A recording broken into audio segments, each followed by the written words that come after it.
우리가 한국 뉴스를 들으면은 참으로 경제가 어렵다 하는 소리가 들립니다. 특별히 젊은이들이 너무 힘들다 하는 거예요. 몇 년 전에는 20, 30대를 삼포 세대라 그렇게 불렀어요. 이 삼포 세대는 결혼, 연애, 출산 이 세 가지를 포기한 세대라 그런 말이에요. 그런데 얼마 지나지 않아서 오포 세대란 말이 생겨났습니다. 여기에 더하여 취업, 이 내 집 마련까지 포기했다는 거예요. 그래서 몇 년이 지나더니 또 7포 세대가 등장을 했어요. 이것은 인간관계, 돈이 없으니까 인간관계, 그리고 미래까지도 포기했다. 이래가지고 7포 세대예요. 그 다음에 또 지나더니 얼마 안 가서 9포 세대가 등장을 했습니다. 이제는 건강도, 못 먹어가지고 건강도 포기하고 또 외모 관리도 포기했다 그래요. 그 다음에 최근에 들리는 것은 점포 세대입니다. 이것은 꿈도 없고 희망도 없고 내 삶까지 전부 다 포기했다. 그래서 점포 세대라 그렇게 부른다고 그래요.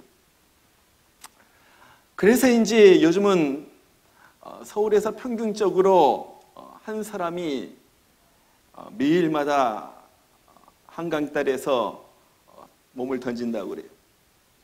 전국적으로 하루에 40명이 자살을 택합니다. 기가 막히죠? 그런데 한국뿐만이 아니에요. 이민사회도 결코 만만치 않다는 거예요. 어떤 분이 인터넷에 이런 글을 올렸어요. 시도하는 것 다 안 되고 모아놓은 돈 한 푼 없고 잘 사는 부모 형제는 있지만 자기들 먹고 사는데 바빠. 이민을 와 살다 혼자가 돼도 10년 동안 전화 2번 한 게 다고 죽었는지 살았는지 관심도 없고 나이는 먹어가고 몸은 아파가고 미래는 불투명하고 안정된 직장 하나 없고 아이들 아빠는 땅속에 있고 혼자서 아이들 키워야 하고 나는 정말 왜 이렇게 박복한지 다 내려놓고 싶네요. 여러분, 이것이 말하는 것이 무엇입니까? 한마디로서 절망하고 있다는 거예요. 사람들이 절망하고 있다는 거예요. 어떤 사람은 이런 가운데서 몸부림치다가 스스로 목숨을 끊는 사람도 있습니다.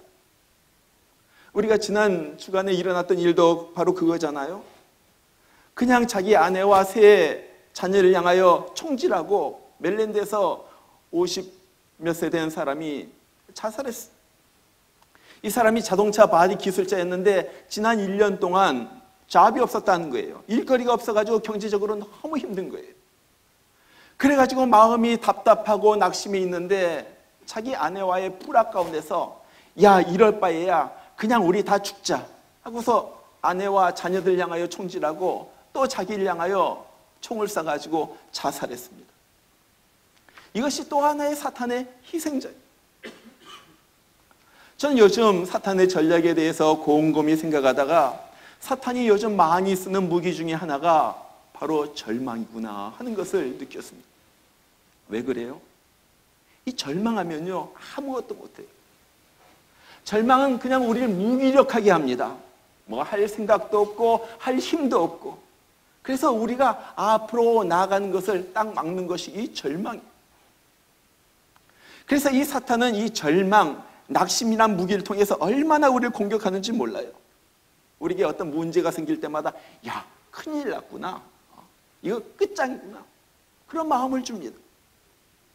자꾸 우리 귀에다 대고 속삭이는 거예요. 야, 너는 이제 희망이 없어. 네 인생은 다 틀렸어. 그냥 포기해. 그래가지고 우리를 절망의 늪에 빠지게도 하고 절망의 감옥 속에 가두기도 합니다. 꼼짝달싹 못하게 우리를 묶어놨다가 결국은 우리의 삶을 포기하고 그냥 망치게 하는 바로 그거예요. 그래서 키에르케고르라는 철학자는 그렇게 말하잖아요. 절망은 죽음에 이르는 변이다. 절망하면요 그 다음 단계는 죽음이라는 거예요. 그런데 성경을 보면요 사탄이 계속적으로 우리를 절망으로 공격을 합니다. 에베소서에 나와 있는 것처럼 우리를 향하여 불화살을 갖다 쏘아대는 거예요. 무엇으로? 이 절망으로 불화살을 쏘아댑니다. 성경에 보면요, 많은 인물들이 이 절망의 불화살에 맞고 얼마나 고통을 당했는지 몰라요. 우리가 잘 아는 엘리야도 마찬가지입니다. 갈멜산에서 바알의 선지자 450명과 싸워가지고 이겼어요. 그런데 사탄이 이 이세벨을 통하여 엘리야에게 절망이란 불화살을 갖다 쏘아댑니다. 이 사람이 그 절망의 불화살을 맞고서 낙심해가지고 하나님 앞에 그렇게 얘기해요. 여호와여 넉넉하오니 지금 내 생명을 거두시옵소서. 나는 내 조상들보다도 낫지 아니하나이다. 죽고 싶다는 거죠. 그런가 하면 모세도 이 절망의 불화살을 맞았어요. 광야에서 백성들이 계속해서 모세에게 불평과 불만을 갖다 쏟아놓습니다. 그러니까 해도 계속해서 쏟아져 들어오는 이 불평 불만을 갖다가 들으면서 이 사람이 낙심을 하는 거예요. 뭐라고 말해요? 내게 은혜를 베푸사 즉시 나를 죽여 내가 고난당함을 내가 보지 않게 하소서. 너무나도 힘듭니다. 이제 지쳤습니다. 이제 끝입니다. 나 그만 듣기 싫습니다. 나님 그냥 날 죽여주세요. 낙심 가운데 하나님 앞에 그렇게 호소하는 거예요. 사탄이 선지자 예레미야에게 또 불화살을 쏘아댔습니다. 예루살렘이 멸망당하는 것을 보면서 그의 마음이 얼마나 슬프고 얼마나 낙심이 되는지 그가 그렇게 고백을 해요. 나의 힘과 여호와께 대한 내 소망이 끊어졌도다. 힘도 없고요, 여호와께 대한 내 소망도 다 끊어졌다 하는 거예요. 보세요. 사탄이 지금 절망과 낙심감을 갖다 주는 거예요. 그래가지고 믿음도 다 없고 소망도 없고요, 살아갈 의욕도 없고요, 꿈도 다 날아가 버린 거예요. 그냥 죽기를 원합니다. 하나님 내 생명을 취하여 주세요. 지금 그렇게 호소하고 있는 거예요. 자, 그렇다면은 여러분은 한 번도 좌절한 경험이 없어요? 여러분은 삶 가운데서 절망하고 있지 않아요? 어떨 때 보면요, 하늘이 무너지는 것 같아요. 도대체 살 소망이 도무지 보이지 않아요. 어디 기대 구석도 없어요. 아, 이것이구나. 이제는 끝이다 하는 경험을 우리는 종종 합니다. 사업하시는 분들, 매출이 줄죠. 거래처가 딱 끊어지는 거예요. 사람의 발길이 점점 더 뜸해지기 시작하면요, 낙심이 됩니다. 올 한 달 렌트나 낼 수가 있을까? 낙심이 됩니다. 인생을 자신 있게 살던 사람도 병원에 가서 당신 암입니다 한번 진단을 받으면요, 하늘이 새까맣게 변하는 거예요. 낙심이 됩니다. 우리 부모들 경험하잖아요. 사춘기 된 애들이 부모 말 안 듣고 그냥 막 미친 듯이 자기 마음대로 날뛰는 것을 보면서 저것이 사람이나 될까? 막 절망감이 막 밀려 들어오는 거예요. 우리 집안에서도 늘 경험을 합니다. 여전히 조금 더 변하지 않는 남편을 보면서 절망감이 들죠. 아내를 보면서 낙심이 되기도 해요. 어떤 사람은요, 태어난 아들이 자폐 판정을 갖다 딱 받았을 때 정말 모든 것이 다 날아가 버리는 것 같아요. 절망감이 오는 거예요. 우리도 그래요. 우리가 그렇게 무엇을 놓고서 기도했는데 기도한 대로 이루어지지 않을 때 우리의 마음에 낙심이 됩니다. 여러분, 사탄은요, 우리를 얼마나 낙심시키는지 몰라요. 낙심시키는 거 아주 전문가인 것 같아요. 그래서 우리를 포기하게 만들고요, 주저앉게 만들고, 희망과 꿈을 다 빼앗아가고요, 그 다음에 우리 인생을 그냥 허망하게 끝나게 만듭니다. 자, 그렇다면 오늘 이렇게 절망이라는 불화살을 갖다 쏘아대는 이 사탄의 공격을 우리가 어떻게 막을 수가 있겠는가 하는 거예요. 여러 가지 방법이 있겠지만 오늘 가장 중요한 한 가지를 말씀드립니다. 그것은 우리가 하나님을 바라보는 거예요. 소망의 하나님을 바라보는 거예요. 자, 오늘 말씀은 히스기야 왕 때 하나님이 이사야에게 하신 말씀이에요. 우리가 잘 알듯이 히스기야 왕은 하나님을 잘 섬긴 왕이었습니다. 그런데 위기가 닥친 거예요. 아수르 왕 사네립이 18만 5천 명의 군사를 거느리고 지금 예루살렘을 쳐들어온 거예요. 여러분, 그 당시 아수르는 그 당시 중동 지역에서 가장 강한 나라였습니다. 바로 얼마 전에 주전 722년 21년에는 사네립이 이 왕의 할아버지 이 살만에셀이 북이스라엘을 쳐들어와가지고 완전히 사마리아를 멸망시키고 사람들을 포로로 끌고 왔어요. 얼마나 많은 사람들이 죽었는지 몰라요. 여러분, 아수르는요 굉장히 잔인한 사람이에요. 이 사람들은 끌고 갈 때 철사줄 같은 걸로 여길 갖다가 꼬매가지고 이어가지고 굴비 엮듯이 엮어가지고 사람들을 끌고 갔습니다. 이 나홈서 같은 데 보면요 병거 바퀴로 사람들 갖다 깔아 죽였다고 그래요. 그리고 애들을 갖다가 들어가지고 갓난 애들 갖다 들어가지고 돌에다 맺혀가지고 죽인 사람이 이 아수르 사람들이었습니다. 이 아수르 강한 사람이 또 이 사네립 자기 아버지 이 사르곤 왕 때에는 블레셋을 쳐들어와가지고 또 점령을 했어요. 그리고 나서 이제 아들인 이 사르곤의 뒤를 이어 왕이 된 사네립이 그 많은 군사들을 이끌고 예루살렘을 포위한 거예요. 히스기야가 도대체 이것을 어떻게 헤쳐나갈 수가 있을 것인가? 그러면서 그 사람에게 많은 보물을 보내죠. 성전과 왕궁에 있는 금은 보화들 다 모아가지고 그들에게 보냈어요. 그것도 안 되니까요 성전 문에 바른 이 금으로 이 도금한 그걸 갖다 다 벗겨냅니다. 또 왕궁 기둥에 입힌 이 금까지 다 벗겨내가지고 이것을 다 보내면서 이거 우리 있는 거 다입니다. 이거 줄 테니까 그냥 우리 더 이상 괴롭히지 말고 그냥 떠나가세요. 그렇게 보낸 거예요. 근데 이 사네립 왕이 그것을 다 받고도 아니야, 내가 니들을 치겠다 마음을 바꿔가지고 예루살렘을 갖다가 포위하는 거예요. 그러면서 자기 부하인 이 랍사게라는 사람을 보내가지고 항복을 종용합니다. 자, 그런데 이제 두 가지 길밖에 없는 거예요. 항복하면은 이스라엘 사람들처럼 이 철사줄의 굴비처럼 엮어가지고 끌고 가든지 아니면 애들이 그 바위돌에 메어치는 것을 보면서 그런 고통을 당하든지, 또 하나 항복 안 하면요 저들의 칼에 쓰러지는 수밖에 없는 거예요. 기가 막힌 형편이잖아요. 그렇게 되면 아마 두 눈이 뽑힐 거예요. 손발이 잘리는 고통도 당하게 될 거예요. 자, 이 절망적인 상황 가운데서 히스기야 왕이 어떻게 할 줄 모르는데 그때 낙담해 있는 히스기야 왕에게 이 이사야 선지자가 말하는 거예요. 왕이요, 지금 이 시대는 우리가 다른 것을 보는 것이 아니라 하나님을 바라보고 하나님에게 기도해야 할 때입니다. 저는 이제 왕을 위하여 기도하겠습니다. 왕도 이 시간에 같이 기도하시길 바랍니다. 히스기야 왕이 이 랍사기가 보내온 이 편지를 다 보고는 이것을 가지고 하나님 전으로 올라갑니다. 그리고 하나님 전 앞에다가 딱 펴놔요. 그리고 나서 기도드리는 거예요. 그 기도드리는 모습이 열왕기하서 19장 14절에 이렇게 나와 있어요. 히스기야가 그 편지를 여호와 앞에 펴놓고 그 앞에서 기도하여 이르되, 편지 너무 답답하고 누구에게 보여줄 수도 없고 이것을 읽을 때마다 절망이 되고 낙심이 되는 이 편지를 하나님이 이 편지를 보시옵소서, 이 편지를 하나님께서 보시옵소서.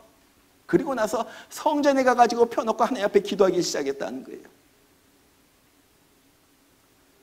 그런데 이 절망적인 상황에서 히스기야가 떨며 엎드렸던 바로 그때 이사야 또한 하나님 앞에 기도하면서 엎드립니다. 그 기도한 내용이 오늘 읽은 바로 그 내용이에요. 뭐라고 기도해요? 여호와여, 우리에게 은혜를 베푸소서.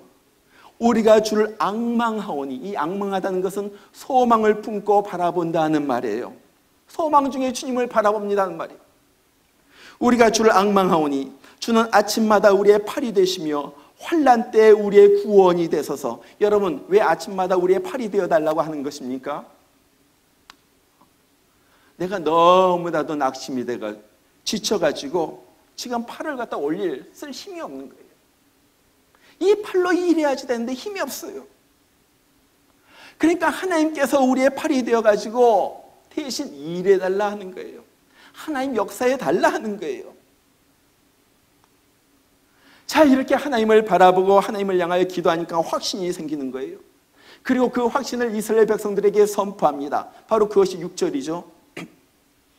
너희 시대에 평안함이 있으며 구원과 지혜와 지식이 풍성할 것이니 여호와를 경외함이 너의 보배니라.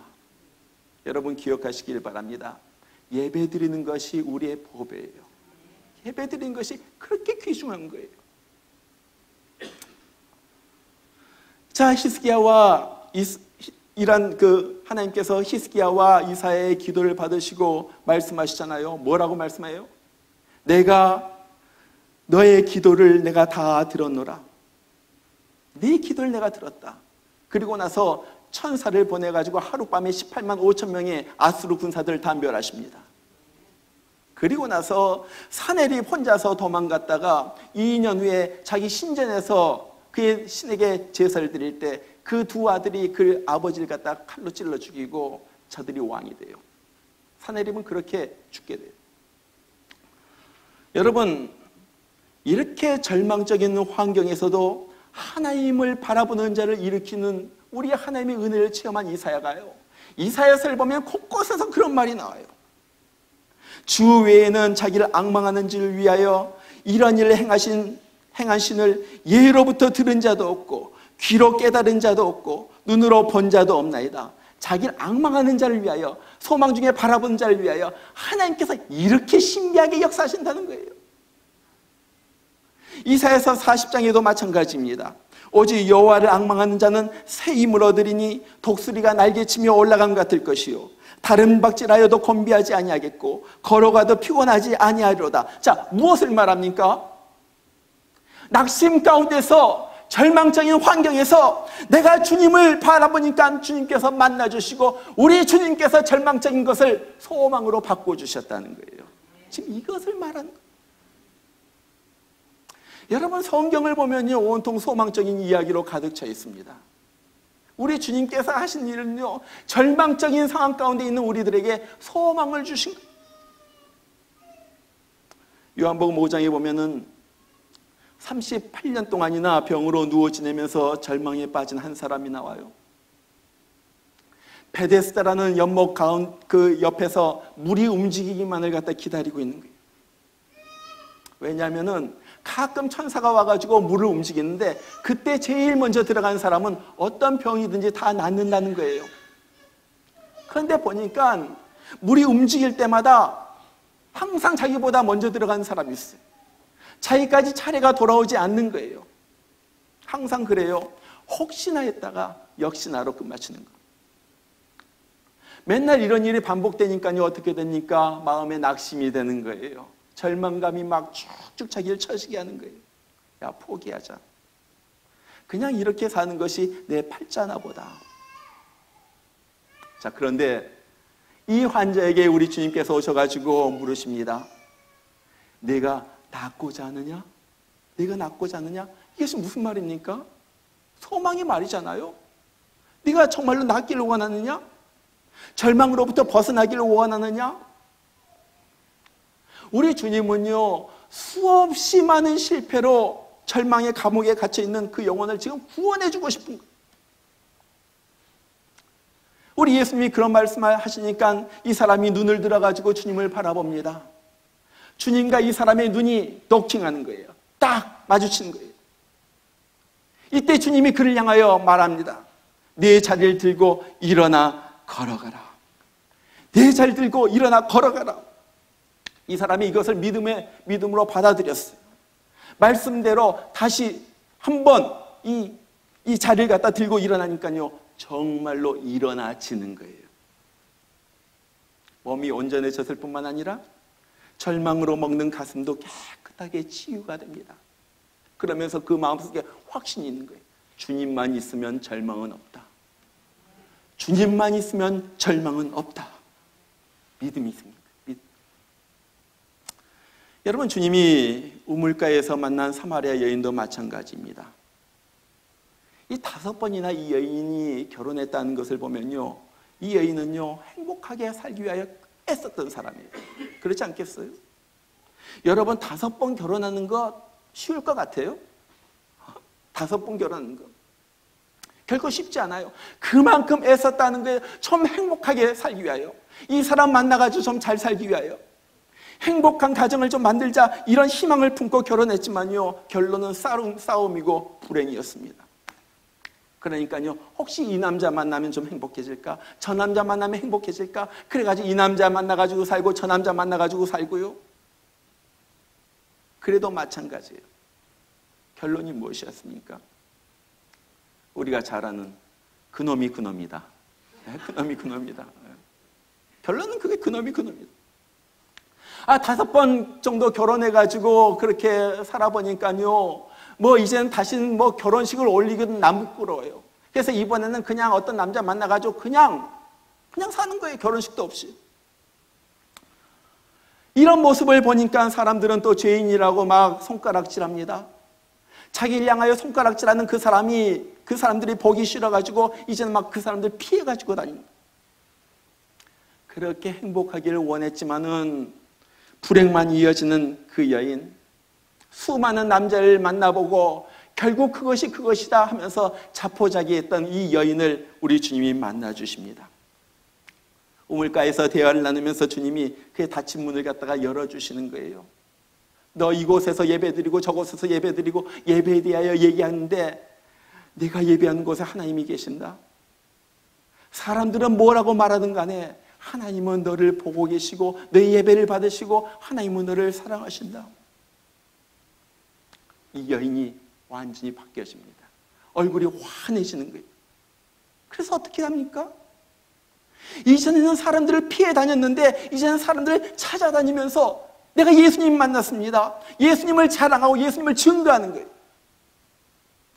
거듭된 실패로 자포자기한 채 절망으로 어두운 삶을 살아갔던 이 절망적인 이 여인을 소망의 사람, 밝은 사람, 앞을 향하여 나가는 당당한 사람으로 우리 주님께서 만들어주신 거예요. 여러분, 요즘 사탄이요 자꾸 우리 마음에 부추기는 것이 있습니다. 너는 안 돼. 너 틀렸어. 너 가망 없다. 지금 모두가 어려워. 너도 마찬가지야. 그냥 다 포기하고 마음 편히 살아. 우리가 자꾸 이런 말을 들으면요, 우리 마음속에도 이런 그 말이 우리 마음속에도 들립니다. 왜 나는 이렇게 안 될까? 나는 바보인가 봐. 그러면 낙심이 되는 거예요. 몇 번 해보다가 안 되면요, 야, 나는 해봐도 소용이 없어. 이것이 내 팔자야. 이렇게 살다가 죽지. 나는 존재할 가치가 없어. 그러면서요, 결국에 내 인생까지도 포기하게 되는 거예요. 이것을 심리학자들은 쉬운 말로 자기 속의 못난이라 이렇게 부릅니다. 자기 속의 못난이. 그런데요, 우리 모든 사람들은 우리 마음속에 이 자기 속에 못난이가 있다는 거예요. 누구나 다 할 것 없이. 그래서 이 자기 속의 못난이가 계속해서 우리 가운데 실패의식, 부정적인 의식을 갖다 자꾸 부어줍니다. 그러면서 나의 속에 있는 이 못난이를 갖다 부추겨가지고 야, 너 못났어. 나 안 돼. 나 해봤자 소용없어. 네 인생은 끝난 거야. 나 아무리 해봐야 이때까지 안 됐잖아. 그러면서 포기하게 만들고 절망하게 만든다는 거예요. 이 베데스다 목가에 38년 된 병자도 그랬고요. 사마리아 우물가에서 5번 결혼한 이 여자도 그랬고요. 모두 사탄에게 속해가지고 자기 속의 못난이의 말을 들으면서 절망 속에 사는 거예요. 자, 그런데 오늘 주님께서 이들을 만나셔가지고 저들의 생각을 바꿔주십니다. 야, 너 더 이상 네 속에 있는 이 못난이의 말을 듣고 절망하지 마. 내 말을 들어. 내 말 들어. 내 말을 듣고 미래를 꿈꾸면서 밝고 힘차게 살아라. 우리 주님 그렇게 말씀하신다는 거예요. 그것이 바로 로마서 15장 13절에서 바울이 말하는 것도 그거예요. 뭐라고 말합니까? 소망의 하나님이 모든 기쁨과 평강을 믿음 안에서 너에게 충만하게 하사 성령의 능력으로 소망이 넘치게 하시기를 원하노라. 더 이상 절망이 아니라 소망이 넘치는 거예요. 신나는 거예요. 미래가 보이는 거예요. 앞길이 열리는 거예요. 믿음 안에서 출발하는 거예요. 하나님께서 이루어 주신 것을 보는 거예요. 바로 이것이 소망의 하나님이 내 마음속을 더 이상 내 속에 있는 못난이가 내 마음을 주관하는 것이 아니라 소망의 하나님이 내 마음속을 사로잡아서 내 삶을 주관해 주시길 내가 원한다. 지금 바울은 그것을 말하고 있는 거예요. 여러분 사실 그래요. 살다 보면요, 희망적인 상황보다도 절망적인 상황을 우리가 만나게 될 때가 훨씬 더 많습니다. 요즘은 더 그래요. 왜? 더 살기가 힘들기 때문에 그래요. 다 살기가 힘들다고 그래요. 저도 목회를 하면서 마음이 무너지고 낙심이 되고 이젠 끝장인가 하는 그런 생각이 들 때가 한두 번이 아니었어요. 정말 아무리 열심히 설교해도 지독하게 안 변하는 사람들 보면서 낙심이 돼요. 야, 안 변한다. 사람 안 변하나 보다. 교회에 대하여 들어오는 온갖 공격, 또 불만들을 갖다 들으면서 야, 나는 이것밖에 안 되나 보다 하면서 낙심이 될 때가 있어요. 또 온갖 부정적인 이야기를 하면서 교회를 떠나는 사람들을 보면서 또 마음속에 절망감이 몰려올 때도 있습니다. 여러분, 그때마다 나를 일으키는 것은요, 내가 그런 사람들을 보는 것이 아니라 나의 시선을 돌려 하나님을 보는 거예요.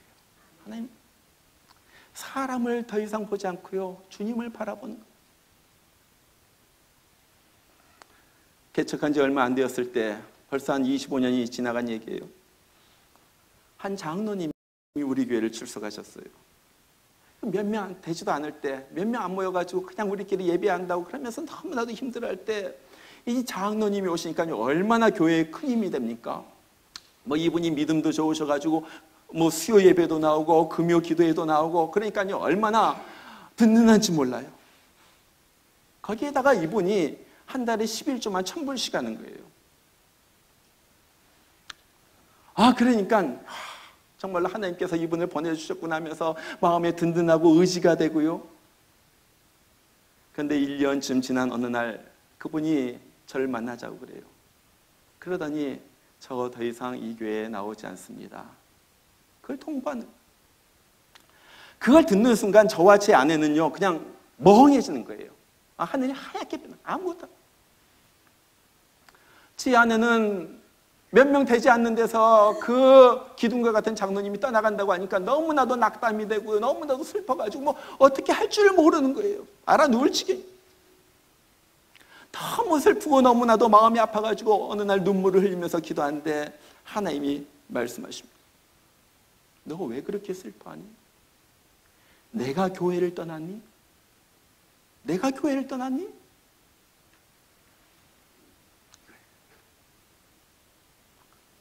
이 말을 듣고서 다시 일어났어요. 이 말 한마디가 그를 살렸어요. 그래, 이 교회 하나님의 교회이지. 하나님께서 책임지시는 교회이지. 이때까지 절망의 먹구름이 그를 갖다 꽉 덮고 있었는데 다시 거기서 햇빛이 비치기 시작하는 거예요. 그래, 이거 하나님의 교회야. 내 교회도 아니고 하나님의 교회야. 하나님이 책임지시는 교회야. 한 명 때문에 사람 보고서 낙심하지 마. 사람 보고서 낙심하지 마. 여러분, 고난과 문제는 언제나 있는 것입니다. 근데 그것 때문에 낙심하면 안 된다. 저는 어떤 분이 씨 뿌리는 비유를 가지고 묵상한 내용을 읽으면서 얼마나 많은 위로를 받았는지 몰라요. 여러분, 우리 씨 뿌리는 비유 다 알죠? 4종류의 밭이 있죠? 뭐 길가, 돌밭, 가시덤불의 땅이 있어요. 그리고 또 하나는 옥토의 밭이에요. 그러죠? 자, 그렇다면은 이 열매를 내지 못한 이 길가, 돌밭, 가시밭의 땅과 이 옥토 좋은 밭의 땅의 근본적인 차이점은 무엇인가 하는 거예요. 그것은 이것입니다. 한마디로 이 길가, 돌밭, 그리고 가시밭길은요, 고통을 통과하지 않은 그대로의 땅이에요. 반면에 이 옥토, 이 좋은 땅은요, 고통을 수없이 당한 땅이라는 거예요. 어떤 고통? 곡괭이로 찍히는 고통, 호미로 파헤쳐지는 고통, 악취가 막 넘쳐나는 그 더러운 온갖 똥, 오줌, 이 거름으로 막 뒤덮이는 고난. 이 고난을 다 받아들이고 나니까, 통과하고 나니까 결국 옥토가 되어 있었다 하는 거예요. 그리고 그 땅에 씨앗이 뿌려졌을 때 거기에서 나무가 자라가지고 펑펑 자라가지고 거기에서 30배, 60배, 100배 열매를 거두게 되었다 하는 거예요. 여러분, 이것은 불변의 진리입니다. 불변의 진리. 그런데 곡괭이로 찍히고 허미로 파헤쳐지고 싸운 걸음더미를 뒤집어 쓰는 바로 그 기간 동안에 마귀는요 끊임없이 우리를 향하여 불화살 갖다 쏘아대는 거예요. 야, 너는 안 돼. 이 고통은 끊임없이 이어질 거야. 영원히 이어질 거야. 너는 틀렸어. 그냥 포기하는 것이 좋아. 이것이 내 인생이야. 그냥 곡괭이질이나 당하고 걸음덩이 똥걸음이나 뒤집어 쓰고 이것이 내 인생이야. 넌 이러다 끝날 거야. 이것이 마귀의 속삭임. 여러분, 이럴 때 우리가 할 일이 무엇입니까? 정말 곡괭이질, 허미질, 걸음에 깨어지고 더럽혀진 나를 보면서 낙심하고 좌절하는 것이 아니라 농부이신 하나님, 우리 삶의 30배, 60배, 100배 열매를 맺게 하기 위하여 지금도 우리를 살피시고 돌보시면서 지금도 땀 흘려 일하시는 농부이신 하나님을 바라보는 거예요. 이거예요, 이거. 제가 말하는 것이 이거예요. 나 자신의 깨지고 부서지고 당하는 고난을 바라보는 것이 아니라 지금도 나의 열매, 내가 맺은 열매를 바라보시면서 소망 중에 나를 갖다가 일구시고 나를 깨뜨리시고 부서져가 옥토로 만드신 하나님, 바로 그 하나님을 바라보자. 그리고 나서 시편 기자처럼 내 영혼을 향하여 소리치는 것입니다. 내 영혼아, 네가 어찌하여 낭망하며 어찌하여 내 손에서 불안해하는가? 너는 하나님을 바라라. 너는 하나님을 바라라. 이거예요.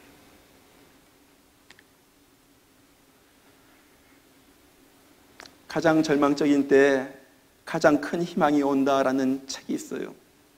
그 책 안에 크리스틴 칼스킨이라는 여자가 자기의 이야기를 쓴 내용이 있습니다. 그 글의 제목은 희망에 대하여란 글이에요. 이 사람은 1989년 18살 되었을 때 너무 아파가지고 병원에 갔더니 뼈암이라는 진단을 받아요. 세상에 18살, 그 어린 나이에 뼈암에 걸린 거. 그 암 진단을 받고 나가지고 바로 얼마 후에 자기가 노래 하나를 만들었어요. 랩 뮤직을 갖다 만들었는데 가사가 이렇습니다. 믿음, 소망, 사랑, 우리는 이 세 가지가 모두 필요하지. 살고 싶으면 긍정적으로 되어야 해. 내가 암에 걸렸다는 소문이 있네. 전에는 댄서였지만 지금은 암에 걸렸어.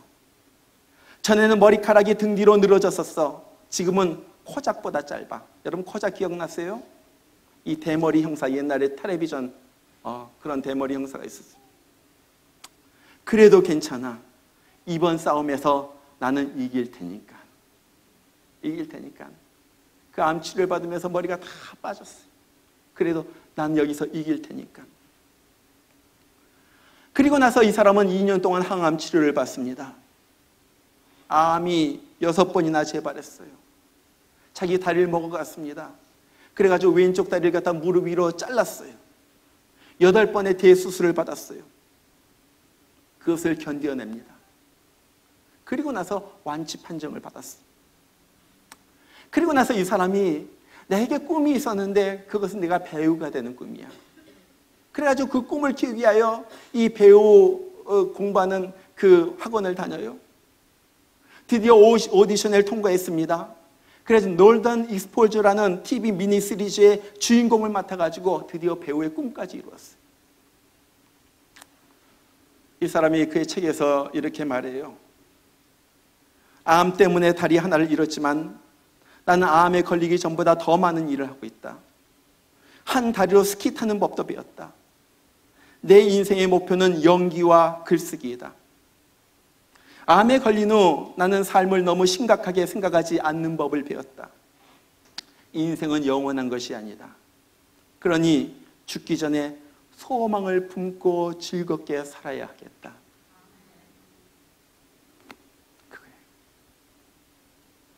그거예요. 여러분들도 비타민제를 매일 복용하시는 분이 있을 거예요. 그러나 우리가 매일 반드시 복용해야 할 비타민이 있는데 그것은 비타민 H와 비타민 V라고 합니다. 들어보셨어요? 비타민 H랑 비타민 V? 우리가 잘 압니다. 비타민 A, 비타민 B, 비타민 C도 아는데 비타민 H랑 비타민 B를 아는 사람은 별로 없어요. 비타민 H의 이 H는 이 호프입니다. 위의 위는 비전이에요. 비전. 이 희망 비타민과 비전 비타민을 매일 우리가 가슴속에 섭취해야만 우리의 영혼과 정신이 건강하게 살 수가 있다는 거예요. 자, 그렇다면 어떻게 비타민 H와 비타민 B를 섭취합니까? 그것은요, 하나님을 바라보는 거예요.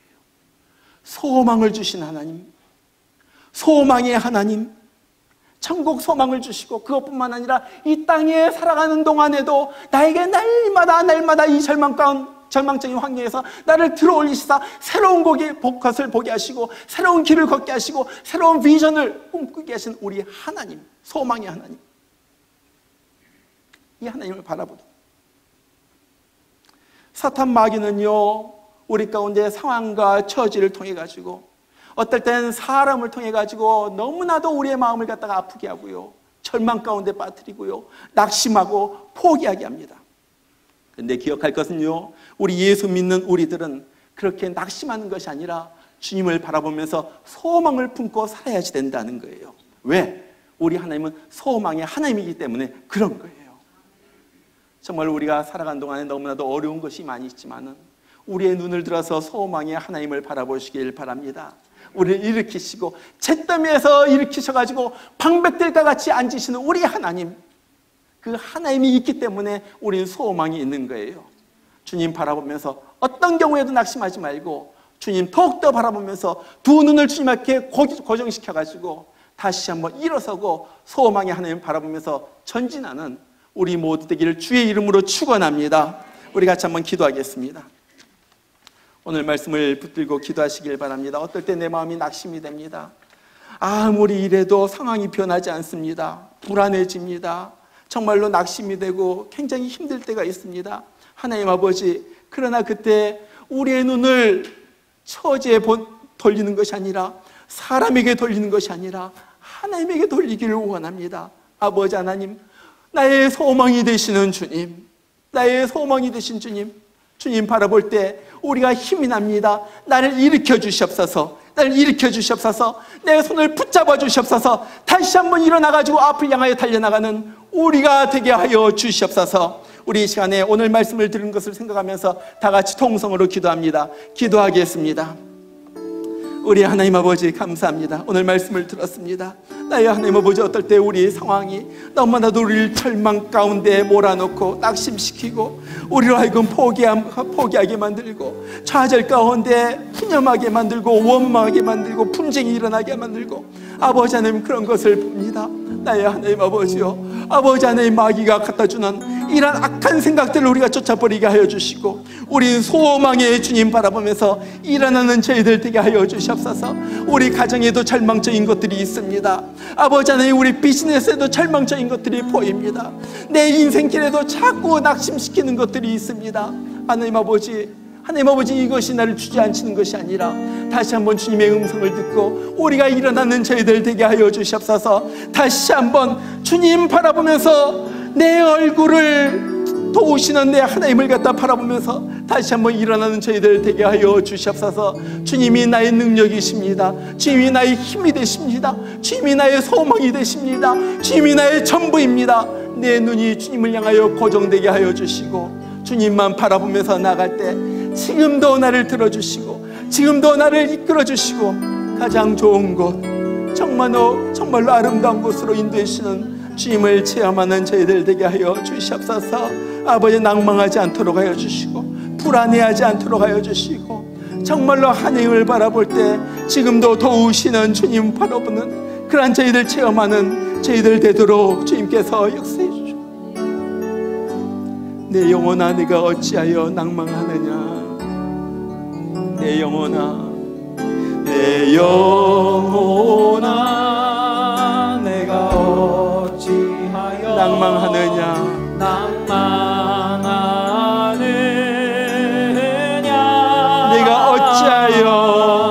내가 어찌하여 불안하는고. 너는 너의 하나님을 바라라. 내 얼굴을 도우시는, 내 얼굴을 도우시는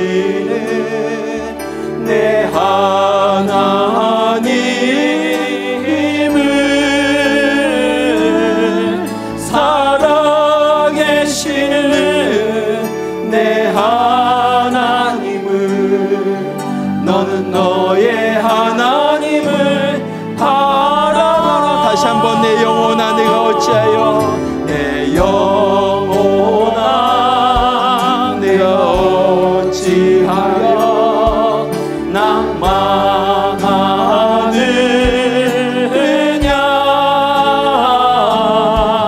내가 어찌하여 불안하는고 너는 너의 하나님을 바라라 내 얼굴을 도우시는 내 얼굴을 도우시는 내 하나님을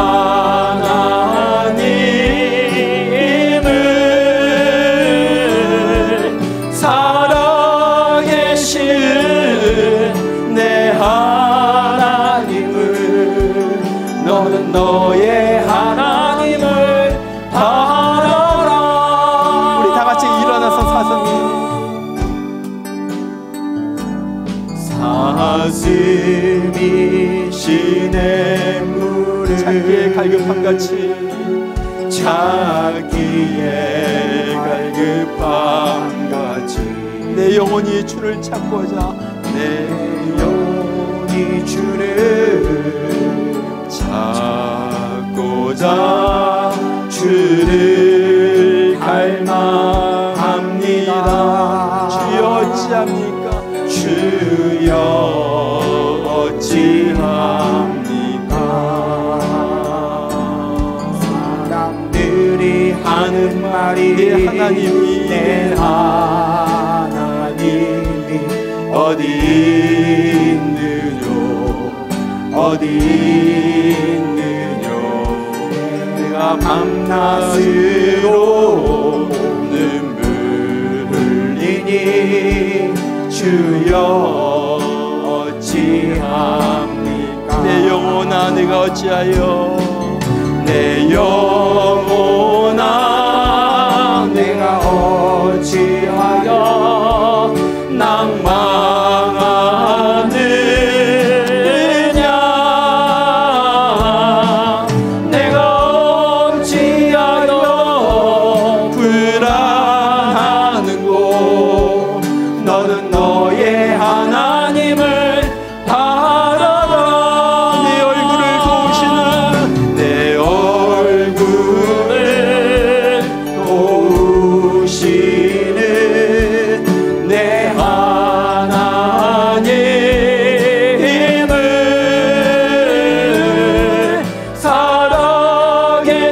살아계시는 내 하나님을 너는 너의 하나님을 바라라. 다시 한번 내 영혼아 내가 어찌하여 내 영혼아 내가 어찌하여 낭망하느냐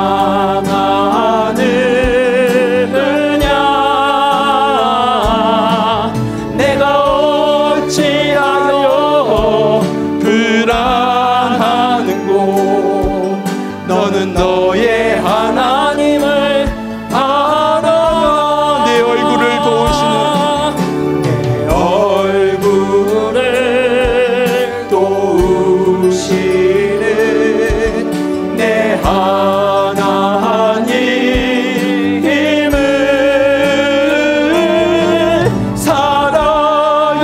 살아계시는 내 하나님을 너는 너의 하나님을 바라라.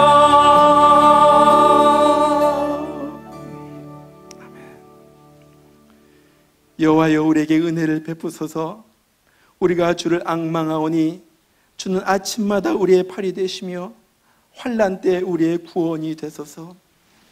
이제는 우리를 영원한 지옥의 형벌에서 구원하시기 위하여 이 땅에 오셔서 우리 대신에 십자가에서 피 흘려 죽으신 우리 주 예수 그리스도의 그 크신 은혜와 하나밖에 없는 아들을 기꺼이 우리를 위하여 내어주신 우리 하나님 아버지의 만극하시고 만극하신 사랑하심과 오늘 또 낙심되고 절망 가운데 살아갈 수밖에 없는 우리들에게 찾아오셔서 다시 한번 천국 소망을 주시고 이 땅에서 사는 동안에도 일어나라 내가 너의 힘이 되어주겠다, 일어나라 나와 함께 걷자 말씀하시면서 우리에게 소망을 주시는 성령의 역사심이 주님, 내가 여기 있습니다. 내가 주님 바라보고 주님만 바라보고 살겠습니다. 나를 도와주시옵소서 고백하는 주의 사랑하는 심령들 가운데 이제부터 영원토록 함께 하시기를 주의 이름으로 축원하옵나이다. 아멘.